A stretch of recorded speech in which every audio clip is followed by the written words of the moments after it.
조선시대로 떠나보시죠. 조선시대로. 여러분이 기다리시는 시간, 역사 커뮤니케이터 이한 작가 만나보는 시간입니다. 안녕하세요. 안녕하세요. 저희가 지난 시간에는 이순신 장군의 어릴 적 이야기를 했잖아요. 예. 그래서 성룡이 형 류성룡과의 예. 어떤 일화, 어릴 적 일화도 이야기를 했었고, 성웅 이순신으로만 우리가 기억을 하고 있는데 어릴 적에는 동네 어른들한테도 많이 대들었고 예. 장난기도 심했다, 이런 이야기도 했었죠. 좀 말썽꾼이었던 것 같습니다. 말썽꾼. 근데 그때부터 뭔가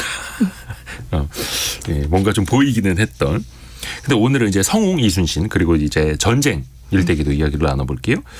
당연히 이순신 장군 하면 난중일기를 떠올립니다. 예. 근데 이게 일기라기보다는 일지에 가깝다고 이야기를 해주셨잖아요. 그 난중일기는 이순신이 쓴 일기이긴 한데요. 네. 아마 본인은 이 일기가 이렇게까지 출간이 돼서 사람들에게 널리 읽힐 줄은 아마 상상도 못하셨을 겁니다.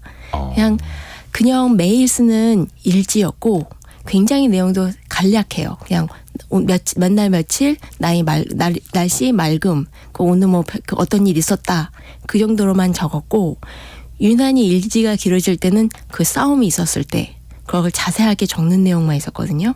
그 사적인 얘기도 많이 남아있죠. 누구누구 마음에 안 든다. 그러니까 뭐 거의 술 먹고 누구 예. 욕한 이런 이야기 많다면서요? 네, 많습니다. 그러니까 주로 욕하는 건 원균이고요.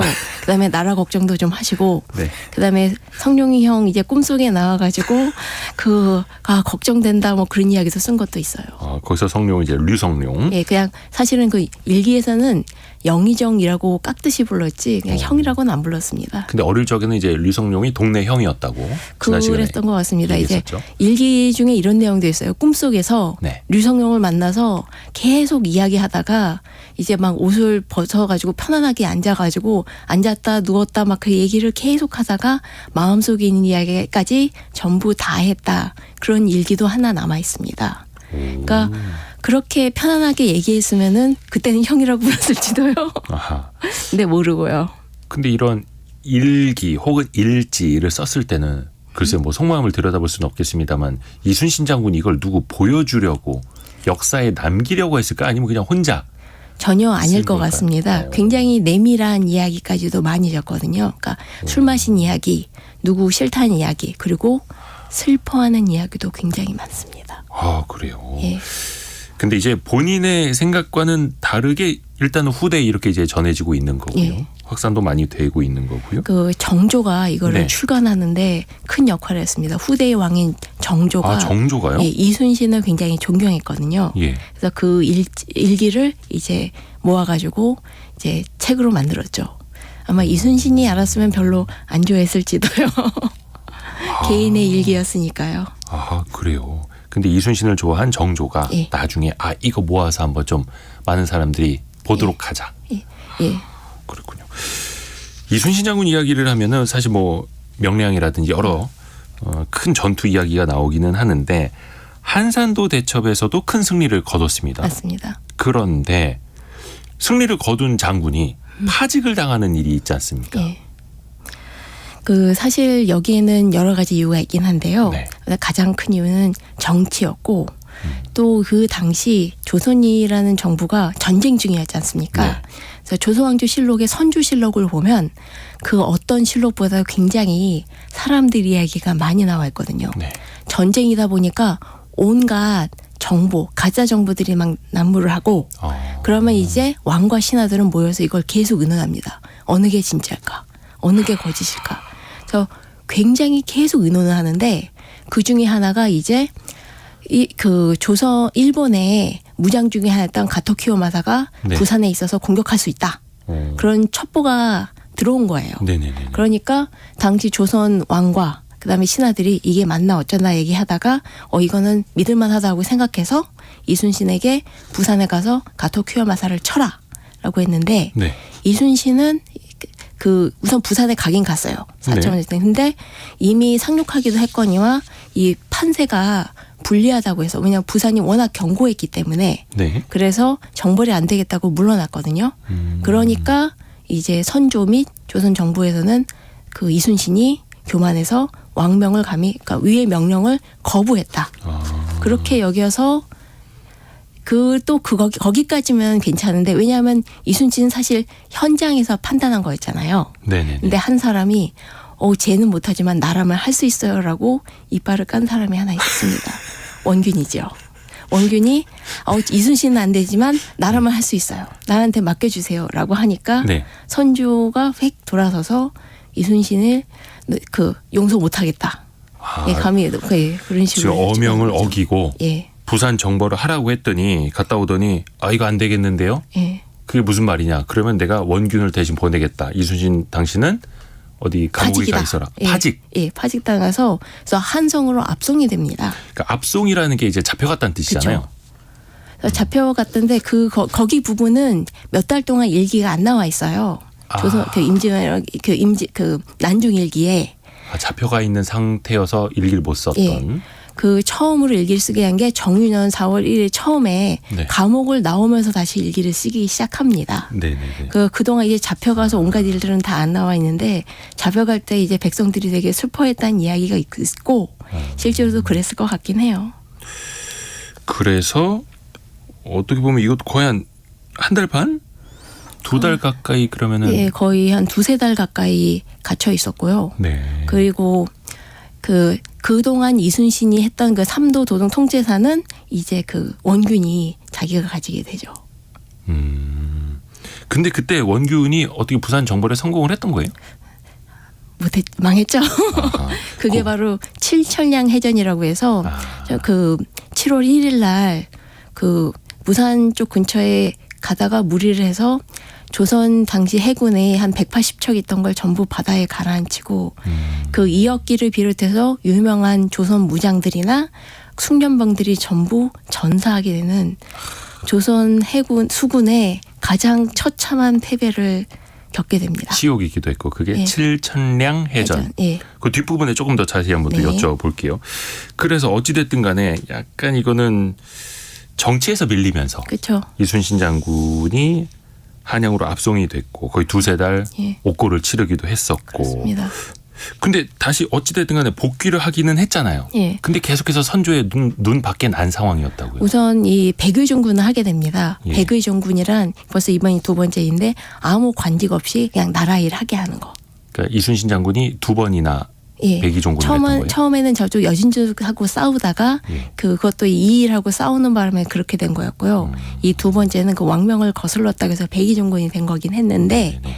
근데 조선 일기를 보면은 난중 일기를 보면은 옥고를 나오자마자 수많은 사람들이 네. 사람을 보내고 아니면 부하들이 찾아와서 이순신을 되게 위로해줘요. 그러니까 이거는 이순신이 왕명을 거역했다고 하지만 현지에 있는 사람들은 아는 거죠. 이게 누가 봐도 이건 안 될 거였다. 안 될 거였다는 거고 그 당시 원수였던 김명원이라든가 예. 구원수였던 김명원이라든가 권율 그리고 당시 영의정이었던 유성룡 등등이 예. 직접 오거나 아니면 이제 종을 보내서 이순신을 되게 위로해 주거든요. 그러니까 이거는 누가 봐도 이순신이 억울한 지경이었던 걸 당시 사람들은 다 알았던 것 같습니다. 선조만 빼고요.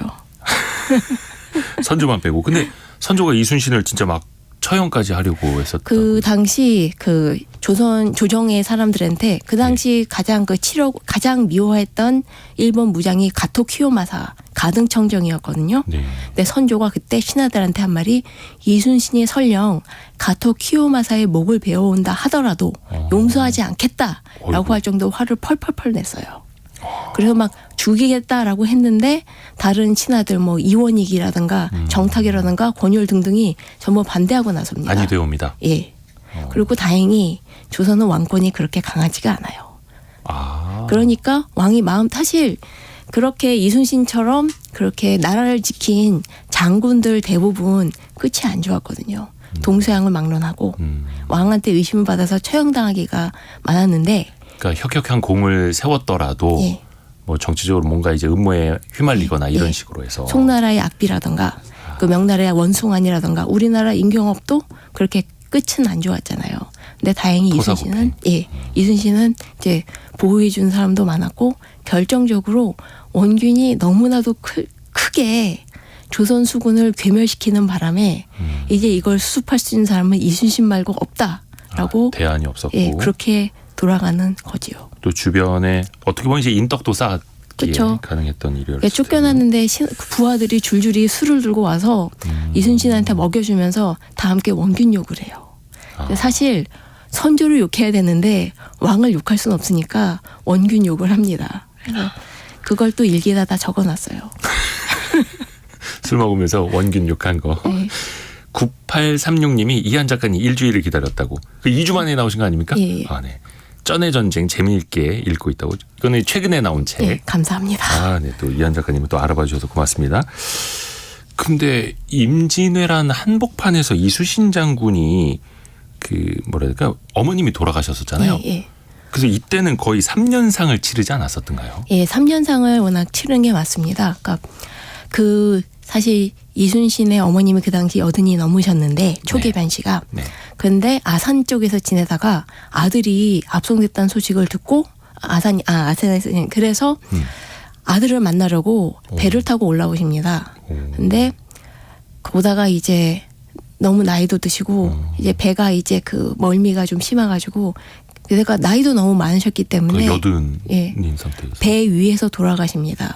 근데 생각해보면 80이나 넘으셨는데 배를 타고 한성까지 온다는 것도 대단한 일이었는데 그걸 하셨다는 점에서 여장부셨던 것 같아요. 그러니까 아들이 잡혀갔다니 예. 아들을 보기 위해서 배 타고 오시다가 여든 노인이 예. 배에서 돌아가신 거고. 그래서 이순신이 그때 일기에 적은 게 있는데 예. 한성에서 이제 감옥에 나와서 기다리고 있는데 어머니가 오신다 해서 기다리고 있었는데 이제 어머니가 돌아가셨다는 소식이고 그래서 울면서 항구에 나가서 배가 도착하는 걸 기다려가지고 막 정말로 슬퍼해요. 그래서 그 당시 일기에 쓰는 게 하늘은 왜 나 같은 걸 살려놨나. 그냥 나 같은 건 죽어버리면 될 텐데 뭐 그런 식으로까지 슬퍼하십니다. 그때가 가장 이제 힘든 시기였던 거고. 예. 근데 조선 시대에는 그 부모님 돌아가시면 3년상을 치러야 그쵸. 됐는데 그러면 이게 전쟁을 진두지휘해야 했고 부모님 3년상도 치러야 했고 이거 어떻게 했던 거예요? 사실 많은 무장들은 3년상 전쟁을 치르다가 3년상이 있으면은 관직을 그만두고 3년상 치르고 시골에 들어간 일이 많았습니다. 전투에 나서지 예. 않고요? 실제로도 그런 장군들이 꽤 많았고 그 반대로 상을 치르지 않고 전쟁이나 군무를 보는 것을 네. 기복이라고 해서 그 상복을 입지 않고 이제 나라 일을 하는 거라고 했거든요. 네. 근데 실제로 조선 시대 임진왜란 때 김응서라는 장군이 그런 식으로 부모님이 상이 났지만 기복을 했는데 김응서. 예. 네. 그 광해군 때 되면은 전쟁 끝나고 난 다음에는 이런 불효자가 그 관직에 눈이 멀어서 그 불효를 저질렀다라는 식으로 사회적인 비난을 받습니다. 하여튼 뭐 이래도 욕먹고 저래도 예. 욕먹고 그게 그랬던 바로 건데. 유교의 나라 조선의 한계거든요. 그래서 나중에 을미의병 때도 총대장이었던 사람이 자기가 상났다고 해서 의병일을 내던지고 상 치르러 가버리는 일도 있었습니다. 야, 이게 뭐가 먼저인지는 가치관에 따라 다를 수는 있겠습니다만 부모님 3년상을 치르지 않고 나라를 위해서 싸웠는데 나중에는 예, 토사구팽 되는 거죠. 또. 욕을 먹기도 하고 비난을 받고. 그래서 이순신이 어머니 돌아가시고 슬퍼하니까 이제 권율 도원수였던 권율이 와서 위로도 해주고 그리고 백의종군을 위해서 이제 또 그 초계 쪽으로 떠납니다. 근데 그 와중에 소식이 들려오는 거죠. 조선 수군이 괴멸됐다. 칠천량 해전에서. 예. 그럼 그때는 백의종군 하던 상황이었고 예. 칠천량 해전도 180척의 배가 전부 바닷속에 가라앉았다고 합니다. 그게 이제 원균이 그렇게 끌고 나갔다가 대패를 했던 거고요. 그러면서 결국은 이순신이 다시 복귀를 할 수밖에 없는 상황이 됐던 거죠. 예. 바로 그 칠천량 해전이 7월 1일에 있었고 네. 그 며칠 전에 이순신이 있는 근처에 패전한 수군이 찾아옵니다. 그래서 막 졌다는 이야기를 얼핏 듣고 이순신이 우리나라가 그나마 수군이 괜찮았는데 이렇게 되면 어떡하지라고 걱정했는데 그로부터 2, 3일 뒤에 정말 패전했다는 완전히 다 없어졌다는 소식이 들려오고 도원수가 직접 찾아와요. 그래서 네가 가서 도원수면은 그 도원수면 그 총사령관, 네네네. 그러니까 그 당시 권율입니다. 그 행주 대첩했던 그 사람. 네. 그래서 네가 한번 그러니까 둘이 의논을 해요. 그러니까 이순신이 자기가 한번 네가 한번 가봐라. 그러니까 이순신이 자기도 한번 가봐서 상황이 어떤지 봐야겠다. 그렇게 해서 됩니다. 그게 1597년 7월의 예. 이야기였네요. 예, 그래서 이제 다음 전투를 준비하게 됐던 거죠. 그렇죠. 거기서 이어지는 게 명량대첩입니까? 예, 맞습니다. 명량대첩은 그 대사로 유명하지 않습니까? 신에게는 아직 12척의 배가 남아 있사옵니다. 180척이 12척으로 줄어든 건데요. 아, 근데 사실 그 난중 일지를 보면은 그래서 그 백의종군 하던 이순신이 저쪽 그 원래 수군 도제내가 한산도 그쪽 노량 맨 처음에 네. 노량 쪽으로 가요. 그렇게 매일매일 가면서 일기를 써놨는데요. 네. 정말로 처참합니다. 그러니까 백성들이 이제 수군이 졌다는 얘기 알고 아 이제 우린 다 죽었구나라고 절망해서 전부 피난을 떠납니다. 아, 수군이 대패했다라는 소식 때문에 피난을 예. 간다. 예. 그러니까 그 노량이 아니다. 노량이 지금 남해 예, 쪽이죠. 그렇죠. 경남 남해. 예. 그리고 칠천량도 저도 정확한 위치는 기억이 안 나는데 경상도 쪽으로 간 걸 기억하거든요. 근데 거기에서 수군이 대패했다는 소식에 예. 그래서 그 지역민들은 그러니까 피난을 할 수밖에 전라도 쪽에 없었고. 있는 사람들이 전부 피난을 가서 길게 서로 남자와 여자들이 서로 부축하면서 피난하는 길에 빼곡하게 차 있었다고 되어 있어요. 근데 그렇게 피난 가던 사람들이 이순신을 보자 이순신을 알아보고 병사들이고 피난이고 전부 우르르 몰려와서 사또가 돌아오셨으니 우린 이제 살았다. 그러면서 막 눈물을 흘려요. 그리고 막 그 전부 집들은 전부 피난 가서 텅텅 비어 있는데 남아 있는 사람들 아마 피난 못 간 사람들이겠죠. 그 사람들은 자기가 가지고 있는 제일 좋은 것들을 다 꺼내서 이순신한테 막 안겨줘요. 제발 이거 받아주시라고. 그러니까 아 이순신 이거 못 받는다. 그러니까 제발 받아달라고 사람들이 애거를 합니다. 그러니까 얼마 남아 있지 않은 뭐 술이라든가 재산이라고 해야 될까요? 뭐 예. 이거라도 좀 군을 받아주시고. 위해서 수군을 위해서 내가 기부를 하겠다. 예. 힘내서 좀 싸워달라 이런 의미였네요. 근데 사또라고 불렀어요 이순신 예, 장군? 사또라고 부르더라고요. 그러니까 원님 뭐 그런 식으로 그러니까 부르는데요. 원님 이런 개념으로. 그러니까 그냥 높은 분 그런 식으로 느낌으로 불렀던 것 같아요. 사실 그러니까 정확한 뭐 직함을 알지는 못하고 그쵸. 뭐 장군님이긴 한데 예. 달려와서 그렇게 불렀다. 네. 그러니까 병사들도 다 이제 당시 이순신이 도착하니까 이미 그 한산도 그쪽에 있는 그 해군 기지, 수군 기지라다 그런 건 다 불타버리고 배들 다 없어지고 그리고 병사들 중에 실력 있는 사람 다 죽고 그러니까 분위기가 장난이 아닌 거예요. 그렇죠. 다들 우린 이제 다 죽었다. 이제 틀렸다. 배도 없는데 어떻게 싸우냐.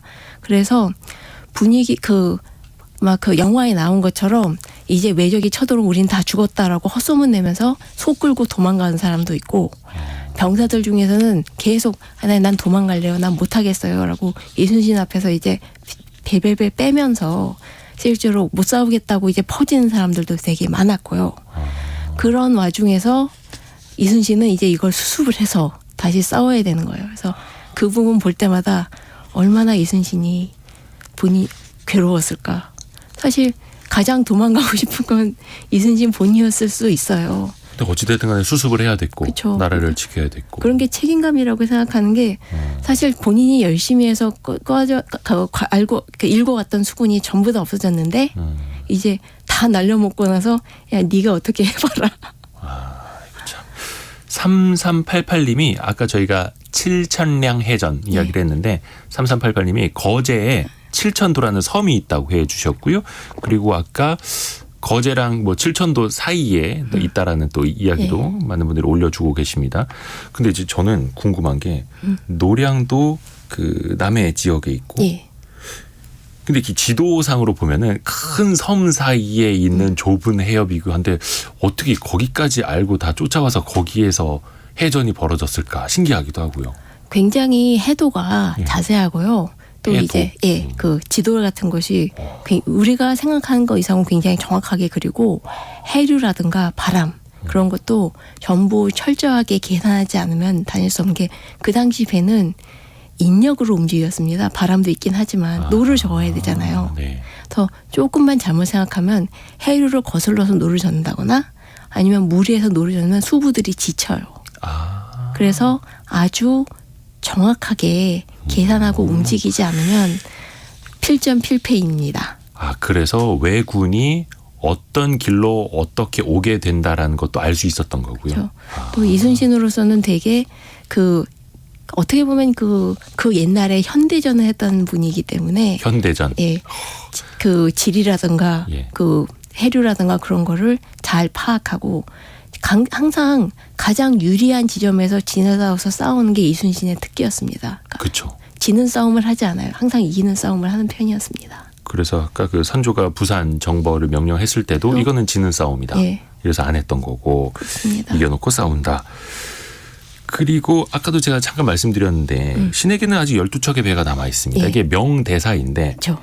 이게 정확히 12척인지 아닌지를 이게 어디서 확인이 되나요? 그게 기록에 따라 조금씩 다릅니다. 좀 달라요? 예, 조선왕조 실록을 보면은 전선이 그러니까 싸울 수 있는 배가 13척 남았고 13척. 예. 초탐선이라고 해서 그 정찰용 작은 고깃배들은 53척이 남아 있었다라고 하지만 이 초탐선은 사실 전력은 크게 안 되는 배고요. 그리고 그 유명한 12척 배 이야기는 그 이순신의 조카인 이분이 썼던 그 이충공 행서에 나와 있습니다. 그 지금 신에게는 아직도 12척의 전선이 있사오니 죽을 힘을 내어 맞아 싸우면 이길 수 있습니다. 네. 라고 되어 있지만 그거는 그 행서라고 해서 거기에만 나와 있고 실록이나 다른 책에는 또 안 나와 있습니다. 물론 행서라고 해서 지어낸 건 아니지만 난중일기에 내가 이런 말을 했다라고 쓴 거는 없습니다. 그냥 그 난중일기에서는 이순신이 이 당시 명랑 대첩을 앞두고 계속 스트레스를 받아서 괴로워해요. 토하기도 하고 잠도 못 자기도 하고 예, 굉장히 힘들어하면서 왜냐면 사실 분위기가 엉망진창인데 그 싸울 배도 없는데 어떻게든 싸워야 되니까 그거를 계속 그 신하들하고 부하들을 독려해 가면서 어떻게든 싸우게 만들어가는 과정에서 굉장히 많이 본인도 스트레스를 받았을 텐데 그거를 이겨냈다는 점에서 이분이 영웅인 거죠. 그러네요. 우리는 이제 되게 강건한 모습 예. 이런 모습만 상상을 하는데 굉장히 많이 힘들어했고 막 토하기도 했고 막 이렇게 스트레스 받아서 몰래 울기도 하셨어요. 울었다는 것도 자주 나오나요? 예, 자주 우시더라고요. 근데 주로 좀 숨어서 울기도 하고 아이고야. 혼자서 울기도 하고 그러셨습니다. 근데 12척이 남아 있다라는 거는 난중일기에도 없고 실록에도 없고 근데 이순신의 조카 예. 이분이라는 사람이 쓴 행서에만 남아 있다. 아하. 그러니까 또 13척이 남아있어서 12척이 있었다 여러 가지 설이 있는데 어쨌거나 중요한 것은 이순신이 그동안 전쟁 와중에 열심히 갖고 왔던 수군들이 다 없어진 그 상황에서 그쵸, 싸워야 했던 것. 그렇죠. 지금 뭐 12척이 13척이 사실 그게 그쵸. 핵심은 아닌데. 그쵸. 근데 어찌됐든 간에 그 적은 배를 가지고 왜군을 또 상대해야 했잖아요. 그렇죠.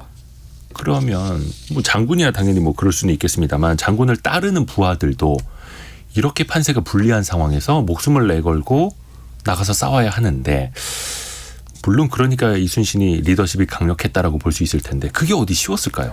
굉장히 힘들었던 게 난중일기에도 굉장히 많이 나와 있습니다. 예. 우선 아까 얘기했듯이 그 배설이라든가 유명한 장수들이 그나마 싸울 수 있는 장수들이 아까 얘기한 12척이 어떻게 남았냐면 그 당시 배설이라는 장군이 칠창의 해전이 불리해진 거 알고 그 포유명을 뚫고 12척을 들고 도망갔거든요. 그나마 도망쳐서. 예. 그래서 배를 다시 가져와서 이순신에게 준 건데 근데 그렇게 왔는데 아무래도 너무 불리하다. 우린 못 싸우겠다. 뭐 육군하고 합치자 뭐 그런 이야기가 나오니까 이순신이 너무 속이 상해서 일기에다 많이 썼어요. 계속 도망가려만 하고 그래서 막 야단제 치고 막 그 정 못 싸우겠다니까 그래 너 가라 그런 식으로 얘기를 했습니다. 나중에 결국 명량 그 해안에서 왜군 여러 가지 설이 있습니다. 400척이었다는 얘기도 있고 네네. 134척이었다는 이야기가 가장 많은데 왜군 100척이 넘는 그런 배를 상대로 12척 아니면 13척으로 싸워야 되니까 당연히 말도 안 되는 싸움이었죠. 그래서 그렇죠. 이순신이 탄 장군선만 앞으로 나서고 다른 배들 11척이나 12척들은 앞으로 안 나서고 있었대요. 그게 명량이라는 영화에도 그렇게 묘사가 잘 되더라고요. 그렇죠. 그러니까 이순신이 자기가 직접 나서서 안 따라오는 배들한테 거기에 있는 사령관들한테 너희들이 군법에 죽고 싶으냐라고 얘기해요. 사설의 중에 군법에서 적과 안 싸우면 죽는 거다라고 네. 얘기를 하니까 비로소 그 배들이 다른 배들이 슬금슬금 나와서 같이 싸우고 그리고 이겼습니다. 결국은 예. 마침내 이겼다라는 게 이제 명량해전이었다는 맞습니다. 거고. 아까 어떻게 해서 12척이 남아 있었을까? 이 강인규 님도 아까 보내주셨는데 칠정리 해정에서 전부 가라앉지는 않았고 지휘관들의 판단에 따라서 도주한 배들이 예. 이제 명량해전에 합류한 것이다라는 또 의견도 주셨고요. 그렇게 해서 명량해전에서는 멋진 승리를 거두게 되었고 노량이라는 영화 보신 분들은 좀 아실 텐데 거기에 배우 정재영 씨 역할이 명나라의 진린이라는 예. 역할로 나오고 당시에 명나라 수군이 좀 도와줬다면서요. 그리고 또 예. 되게 이순신 장군에 대한 존경심도 나타냈었다고요. 그 여기에 대해서는 우선 조선 수군이 명량에서 이기긴 했습니다만 네. 워낙 너무 큰 타격을 친천하게 받았기 때문에 예. 이제 조선 수군으로만으로서는 이제 바다를 지킬 수 없게 돼서 예. 명나라 수군의 협조를 받게 되는데 바로 그 명나라의 수군의 도독이 진린입니다. 근데 이 맨 처음에 진린이 굉장히 성격이 약간 모난 사람으로 유명했기 때문에 실제로 유성룡이 예. 이순신에게 보낸 편지가 한 통이 남아 있거든요. 예. 서해 집에. 근데 거기에 나와 있는 내용이 바로 그거예요. 진린이랑 사이좋게 지내다오. 진린이 이제 명나라에서 온 진린이 성격은 별로 안 좋은데 예. 싸우지 말고 사이좋게 지내라.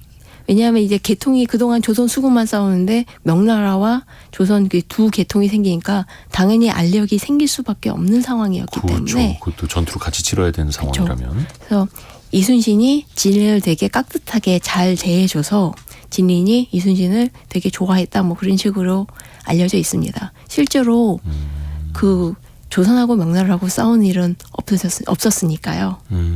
그래서 나중에 진린이 그 노량해전 끝나고 나서 이 선조에게 한 말이 당시 이제 그 노량해전에서 자기가 제일 용감했다라는 식으로 약간 이빨을 깐 내용은 남아 누가요? 있습니다. 진린이 내가 명나라 제일 진린이? 용감했었다. 그랬는데 이순신이 이제 돌아가셔서 이게 정말 천운이었던 것 같다. 뭐 그런 식으로 이야기도 있습니다. 그러니까 실제로 그러면 명나라 수군의 해군의 도움을 많이 받았던 거예요, 전투에서? 왜냐하면 조선 수군이 워낙 수가 적었으니까. 예, 수가 적어졌기 때문에 사실 그래서 명량해전에서 이기긴 했습니다만 예. 실제로 어느 정도는 전선이 더 뒤로 가고 이제 예전처럼 철통처럼 막을 수는 없게 됐습니다.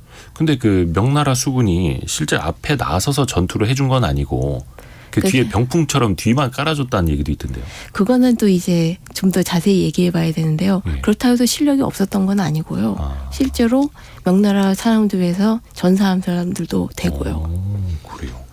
아주 안 싸울 수는 없죠. 워낙 그 구멍이 커졌기 때문에. 그리고 때 되면 한 번씩 이야기가 나오는 게 영의정 류성룡입니다. 예. 저희가 지지난주 이야기할 때 류성룡과 이순신이 어릴 적에 이제 동네에 같이 살았던 형 동생 사이였다라고 했는데 중간중간에 류성룡이 정말 이순신을 많이 챙겨줬네요. 그 사실 유성룡이 보낸 편지 중에 예. 또 일 하나가 남아 있는데요.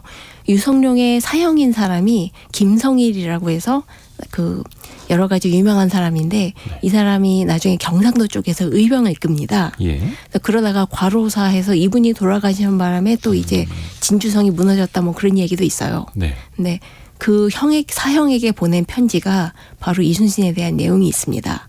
뭐라고 했냐면 거기 그 전라 좌수사가 우리나라 수군 중에 최고다. 우리나라 바다를 맡아보는데 그만한 사람이 없다. 그 형도 그러니까 그 사람이랑 같이 힘을 합쳐서 우리나라를 잘 지켜다오. 그런 식의 편지가 있거든요. 만약에 이게 다른 사람이면 자기가 아는 사람 이제 추천해주고 아우 눈꼴 시다. 그렇게 얘기를 할 텐데 그 사람이 이순신이면 뭐 할 말이 없죠. 그러니까 우리나라 최고 맞고요.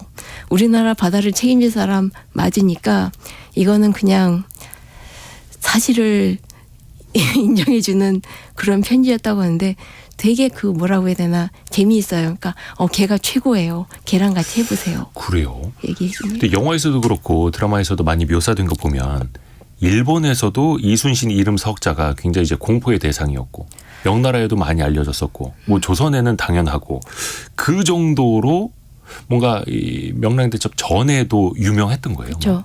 왜냐하면 한산도 대첩에서 이게 사실 이길 싸움은 이긴 거긴 했습니다. 조선배가 훨씬 많기도 하고 그 지형지물도 다 썼고 그 다음에 이 해류도 잘 써먹고 했지만 그래도 워낙 수군이 크게 졌기 때문에 일본 수군이 크게 졌기 때문에 도요토미 히데요시가 앞으로 해전을 하지 말아라 라는 이야기했고 또 이 해전을 막으니까 어떻게 되냐 그 당시 조선군 그 일본군이 평양을 지나서 저 위까지 가려고 하다가 식량이 떨어지고 네. 이게 배를 통해서 보급이 안 되니까 더 나가지를 못해요.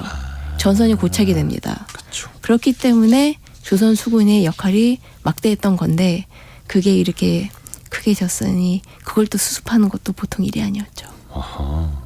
그리고 이순신의 활약이 어떻게 보면 세상에 더 디테일하게 많이 알려진 계기가 난중일기뿐만이 아니라 예. 유성룡이 썼던 징비록 덕분이라고. 맞습니다. 그러니까 사실 징비록을 유성룡이 쓸 수 있게 된 게 약간 좀 재미있는 게 이 사람이 파직이 돼서 쓸 수 있게 됐습니다. 좀 시간이 남으니까. 예. 이 그 여러 가지 정치적인 이유 때문에 유성룡이 파직을 당하는데 네. 그 파직 당한 날이 바로 노량해전이 벌어진 날이었어요.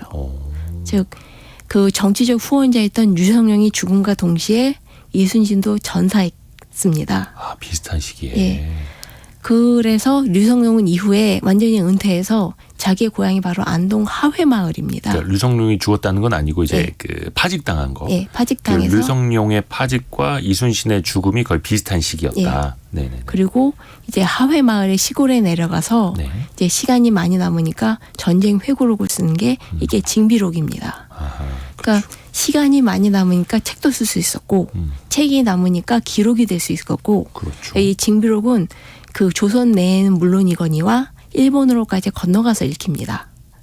그래서 지금 우리의 임진왜란 관을 크게 지배하게 됐고 근데 유성룡이 바로 남인이었습니다. 네. 그러니까 남인이 약간 좀 그 하니까 반대파인 서인들은 오히려 싫어해서 징비록을 안 읽었다고 해요. 그런 이야기도 있어요. 뭐 예나 지금이나. 그렇죠. 뭐. 근데 예. 이렇게 징비록이 남아 있었기 때문에 이순신이 그 빛을 보게 된 게 사실 실록을 보면은 이순신이 많이 이기긴 했는데 기록이 자세하지가 않아요. 그리고 실제로 이순신 장군이 충무공으로 추소가 된 것도 네. 돌아가신 지 45년 뒤 인조 때나 겨우 봤습니다. 그 약간 푸대접이었어요. 아, 그 전까지는. 예. 그래요. 늦게라도 예. 우리가 좀 알 수 있어서 다행이고 저희가 또 그 경제 라디오 아니겠습니까? 예. 그러다 보니까 뭐 전의 전쟁 이런 이야기하고 조선 시대 어떻게 잘 먹고 잘 살았나 이런 이야기도 하게 되는데 그래서 좀 굳이 좀 여쭤보자면 그래도 이순신 성웅 이순신 장군의 후손들이라면 어떻게 대대손손 잘 먹고 잘 살았을까요? 어땠을까요? 우선 이순신이 젊었을 때는 집이 별로 대단하지 않았던 것 같은 게 네. 당시 이순신이 무과급제에서 축하한다고 그 어머니 초계변 씨가 노비를 나눠준 문서가 남아 있는데 네. 그 당시 보면 이순신 온 집안 내에 재산이 그 노비들이 한 21명 정도 그 정도 그렇게 많지 않았습니다. 아, 노비 21명이면은 많지 않은 거예요? 예, 중소기업으로 생각하시면 돼요.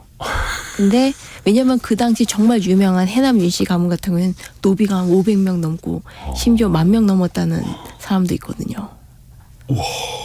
이야, 장난 아니네. 그렇죠. 근데 그 당시에는 뭐 하여튼간 노비의 수가 재력의 상징이기도 했던 시대였고요. 그런데 그 이순신에게는 아들이 셋이 있었는데 네. 첫째 아들이 회, 그 노량에도 나옵니다. 영화 속에도 나오는. 아버지 대신해서 부 굴리고 그런 사람. 네. 둘째 아들은 열, 셋째 아들이 면인데 이 면이 명량해전 다음에 그 외적하고 싸우다가 전사합니다. 딸이요? 아들이요. 아, 아들이? 셋째 아들인 이면. 아, 예. 셋째 아들 이면. 그리고 그 첫째 아들인 이회가 나중에 그 자식이 그 아들 둘에 딸 하나 그렇게 남아 있는데 네. 이 큰 손자가 이름이 이지백이라고 합니다. 네네. 그 이지백이 재산을 나눈 문서가 남아 있습니다. 근데 그때 보면은 아까 얘기했듯이 할아버지 때는 노비가 21명 그 정도밖에 없었는데 이지백쯤 되면은 그 한 3배쯤 돼요. 그래서 그 큰아들하고 둘째 아들하고 그 다음에 그 사이에 딸이 있는데 그 셋이서 재산을 나눠 가지는데 각각 그만큼씩 한 3, 40명씩 나눠 가지고서 재산이 좀 늘었구나라는 것을 확인할 수 있습니다. 이순신 장군이 덕수이 씨이고 덕수이 씨 가문이 그 후에 그래도 조금은 좀 잘 됐다. 덕수이 씨 가문 중에서 충무공파입니다. 아, 네. 여러 파가 있어서요. 그렇죠. 뭐 한두 개의 계파가 아니죠. 예. 여기서 잠깐 좀 이야기를 해야 될 게 조금 이제 현대사 이야기로 가볼게요. 예. 난중일기가 60년대였나요? 도난 사건을 당했었다고요. 예. 그게 이순신의 이순신 장군의 고택이 지금 아산 현충원에 있지 않습니까? 예. 현충사에 있지 않습니까? 현충사. 예. 네. 워낙 거기가 이순신 장군의 후손들이 몰려 사는 곳이었는데 네. 거기 한 60년대쯤에 성역화 사업을 하면서 이제 그 기존에 살던 있던 사람들을 이제 내보내고 거기를 전부 그 지금의 현충사로 꾸미게 됩니다. 네. 근데 그 작업을 하는 와중 좀 뒤숭숭했던 거예요. 그 와중에 누군가가 이순신 장군의 난중일기와 편지, 기타 등등 공문서들을 훔쳐내는 사건이 벌어집니다. 아, 그러니까 현충사가 지금처럼 이렇게 크게 잘 관리가 되고 이런 것도 아니었던 시절에 갓 만들어졌을 때였습니다. 아. 그것도 그 섣달 금음, 설 1월 1일 그 예. 사이에 뒤숭숭한 그때에 누군가가 현충사에 들어와서 자물쇠를 깨고 난중일기하고 그다음에 이순신 장군의 편지나 장계 같은 거를 싸그리 훔쳐서 도망갔습니다. 하나만 훔쳐간 것도 아니고 싸그리 예, 그 범인이 잡혔. 예, 잡혔습니다. 예. 다행히 잡혔습니다. 예. 네, 잡히기 이전에는 이 당시 얘기했듯이 그 현충사를 만들기 위해서 그 종손들 그 후손들을 막 이제 내보내고 막 그랬잖아요. 네. 그리고 그 후손 중에 누군가 이게 도박에 빠졌다. 돈이 필요하다. 그런 소문이 돌아서 경찰들이 약간 후손들한테 맨 처음에 혐의를 두고 거기를 막 조사하고 있었는데 그 사실 내부 소행 아니냐. 예. 근데 범인을 잡고 보니까 사실은 그냥 유물을 훔쳐가려는 그 장물아비들, 도굴단들이었습니다. 도굴단들. 예. 한 5명, 6명 그런 일당이었다 하더라고요. 그래, 5-6명의 일당들이었고 그 다음에 심지어 이 나중에 이 난중일기를 이 사람들이 이 범인들이 계획한 건 일본에 가져가서 파는 거를 목표로 했기 때문에 그것도 다른 예. 나라도 아니고 그렇죠. 일본에다가 난중일기를 팔겠다. 그래서 그 부산 그 일대의 그 선원들에게 미리 막 돈을 먹이고 뿌리고 막 그래서 어떻게 보면 약간 그 모르고 참여한 사람들도 꽤 되었을 것 같다는 생각이 듭니다. 아, 일종의 공범으로 예. 매수가 되었던. 예. 근데 이때 거의 뭐 대통령이 특별 담화까지 발표했다면서 그렇죠. 지금 난중일기 누가 훔쳐갔으니까 예. 이거 찾아내야 된다고. 당시 대통령이 박정희 네. 대통령이기 때문에 또 이순신을 성역황한 사람 대표적인 사람이었고요. 아, 군인 출신이었으니까. 그러니까 아예 대통령 특별 담화로 예. 난중일기를 되찾아달라 얘기하게 되니까 그 훔쳐간 사람의 조카가 그 다음에 이제 그 주변에 있는 사람들이 수상하다라고 생각해서 알려줘. 맨 처음에 훔친 사람이 이미 다른 장물앱에게 넘기고 해서 발견된 데가 부산이었습니다. 이미 부산에서 이제 딴 데로 실려나가기 직전에 잡히게 된 거죠. 진짜 일본으로 넘어가기 직전에 잡힌 거네요. 예. 부산에서. 요 공범 중에 한 명의 조카가 신고했다고. 그런 얘기도 있고. 당시 뉴스도 남아있던데요. 그렇습니다. 예.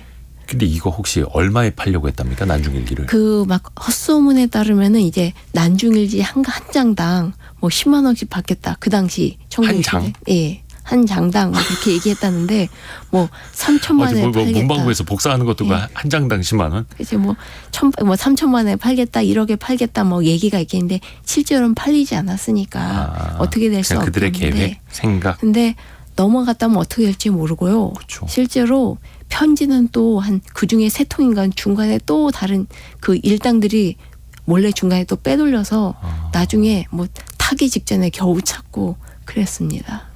근데 결국은 다행히 일본으로 넘어가기 직전에 체포를 했고. 예. 근데 이 일당들도 뭐라 해야 될까? 좀 징역형을 받긴 받았던데. 받긴 받았는데 한 5, 6년밖에 안 받았고 심지어 주범이었던 사람은 뭐 5년만 살고 나오면 돼. 뭐 그런 식으로 이야기를 했다고 하고요. 이 훔쳐간 난중일기는 이제 보따리에 쌓여서 고추장 단지 안에 들어서 숨겨져 있었다고 합니다. 그래서 용케 찾았다 그 생각이 들더라고요. 그러게요. 이게 다른 것도 아니고 난중일기가 일본으로 팔려갈 뻔했던. 예. 불행 중 다행입니다. 그래도 잡아냈으니까요. 예. 근데 결국은 이 주범도 그렇고 공범들 뭐 한 3년형, 5년형 뭐 이렇게 5년 받았던데. 정도로 받았고요. 그래서 여기에 제일 억울했던 거는 그 누명을 쓰고 고생했던 예. 그 후손분들인데 아. 이분들이 또 이제 충청도 분들이시니까 네. 그 당시 인터뷰한 거 보니까 충청도 사투리를 하셨더라고요. 아, 그 뉴스에 남아있나요? 예. 기사에 나와 있어요. 대한뉴스만 이런 데도. 그러니까 충청 사투리가 유로 끝나잖아요. 그러니까 그랬어요. 찾았어요. 잘 됐네요. 우리 종족의 이제 누명은 벗었구만요. 아. 그렇게 있어서 푸근하셔라. 다행이긴 하죠. 근데 그 씁쓸한 일로, 역사. 예. 그 일 때문에 그 또 이제 이순신 후손분들은 그래서 이후로 이제 유물들을 내보내는데 굉장히 싫어하십니다. 더 그래서 철저하게 또 관리를 하게 되었다. 오늘 이한 작가와 함께 성웅 이순신 그 전쟁과 그 이후의 이야기까지도 살펴봤습니다. 고맙습니다. 감사합니다.